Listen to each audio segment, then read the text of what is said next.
What's up everyone, and welcome to this video. In this video, I'm going to walk you through a step-by-step process on how to write a prompt for ideogram AI. So right it guys, go on to ideogram.ai, and once you write it guys, you want to simply describe what you want to see here. So right, in order for you to be able to get a prompt for your ideogram AI generation, you want to simply make use of this AI tool called ChatGPT.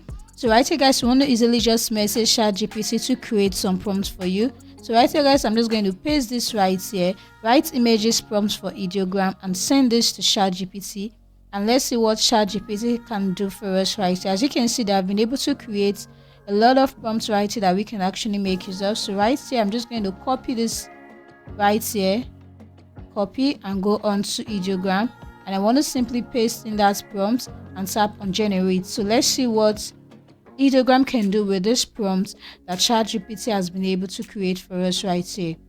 So you simply just need to wait for 15 seconds and 4 different images will be generated right here. So guys, this is them right there. As you can see, these are the 4 different images that has been generated by simply just pasting a prompt. So guys, if you want to easily just get a prompt for your ideogram.ai, simply go into ChatGPT, message ChatGPT, and ChatGPT is going to write out thousands and ChatGPT is going to write out different prompts right here that you can use to generate images using ideogram.